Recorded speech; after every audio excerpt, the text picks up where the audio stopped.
G'days and welcome. This is Star Wars Squadrons, and specifically this is an instructional video on energy conversion. That's right, energy conversion, not energy distribution, which is a slightly different mechanic in this game. So what we're talking about is energy conversion. This is an ability which is afforded by only the Imperial side of the game, and specifically it is only for the TIE Bomber, TIE Interceptor and the TIE Fighter spacecraft. Basically anything that doesn't have shields. This is literally the game balancer for the lack of shields and is an absolutely brilliant mechanic in the game. So the way it works is we do have to actually talk about the energy distribution here. So as you see down at the bottom left hand side of the screen, there is the energy distribution system. Right now the power is balanced between engines and weapons. Of course there is no shield distribution down there because this vessel does not naturally carry shields. So moving forward, the way energy distribution works, as we all know, is you can simply pump power into one system or another. So in this case, we're going to pump power into the engines, and as you see on the left hand side there, those blue squares are turning white. As they turn white, that essentially indicates that we have excess power distributed into the engines, capable of giving us the ability to boost. It also means that we have an increase in speed, because normally this craft will only travel at 108. It is now doing 118. It gives it an extra factor of 10. When we distribute energy into the weapons, you will see that the weapons energy charge bar up the top there has now lit up even brighter than it was a moment ago. Didn't take very long to charge up either, which is absolutely fantastic. It means that our recharge rate on these weapons is quite good. I am currently supporting the rapid fire cannons. You will also notice that the boost on the engines is also rapidly disappearing, and in fact the speed of the ship has dropped to 97 because we have taken energy away from the engines. Now, this being a TIE Interceptor, we want to fly TIE Interceptors fast. So if we balance that out, the standard speed of the engines is 108. Pump power back into it, and we will go at 118 and start building up excess energy for boosting and drifting. And we all love a good boost and a drift. So it's a bit of a harsh thing. We want to decide between whether or not to overcharge our weapons, dealing out more damage and having a longer fire time, or if we want to have energy in our engines capable of pushing us faster and giving us that excess energy for boosting and drifting. Or even micro-drifting. There's a little micro-drift for you. Whoa, that was close. Anyway, so energy conversion is the subject of this video, and that is what we are actually going to be touching on, not so much energy distribution. If I wanted to do energy distribution, I'd have shields. So energy conversion is literally taking that overcharged energy, or even any of that energy that is in the engines, and putting it into our weapon systems like so.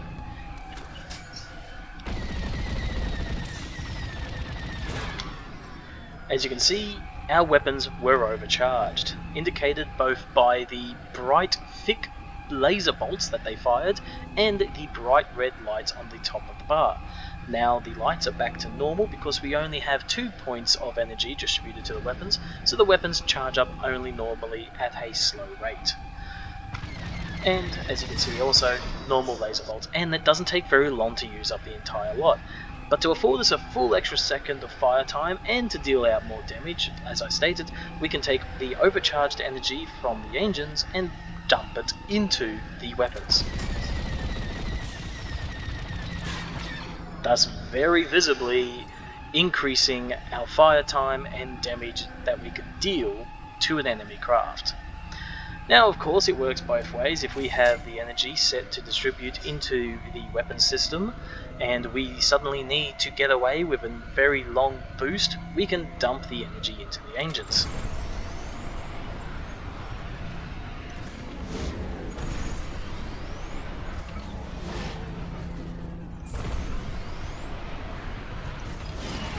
Whoops!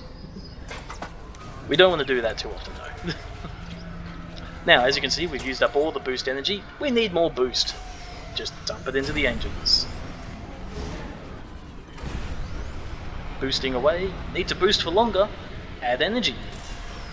Just keep adding energy. You can boost for quite some time this way. You can just keep on boosting. We're currently charging up our weapons, so we can just boost on we can just cruise in the boost for a while. Sorry, that's what I was trying to say. We can just cruise on boost for a while, and then dump more into the engines, and go for longer. Although we can't go forever because there is an edge to the map.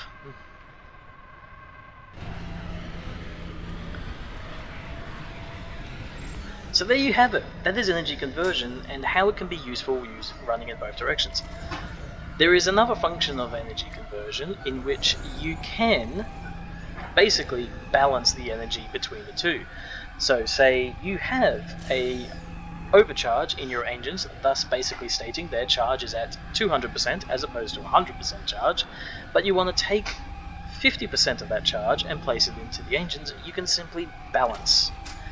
That now puts, for a moment, 150% in both the engines and the weapons, but as you see, the energy continues to drain from the weapons overcharge until it is gone.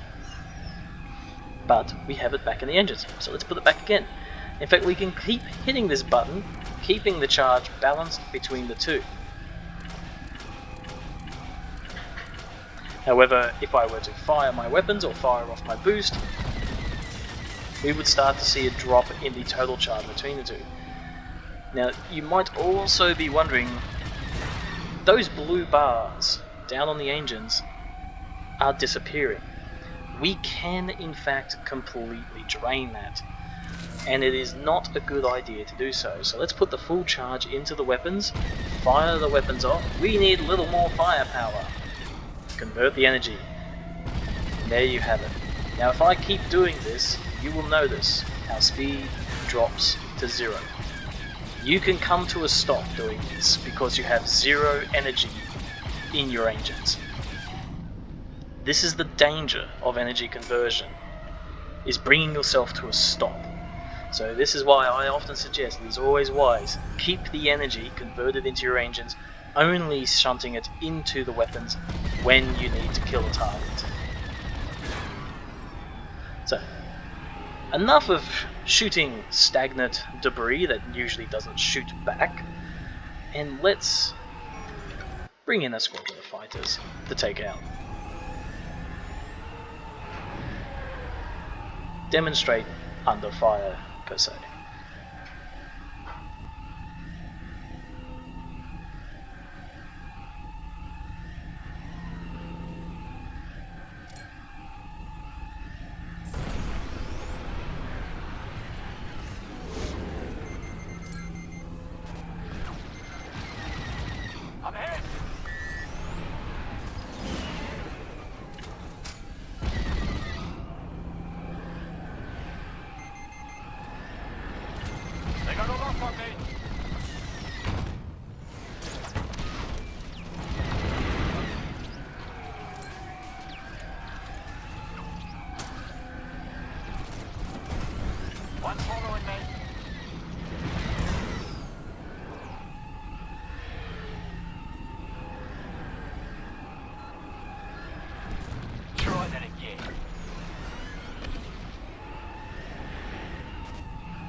missile coming my way. Try and fire.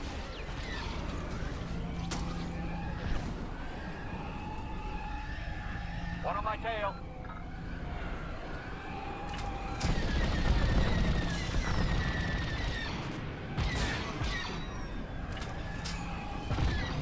It was fun.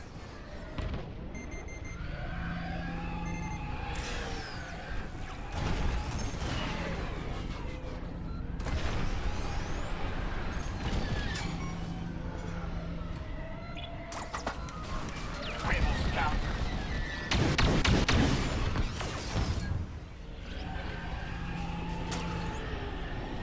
Enemy tailing me.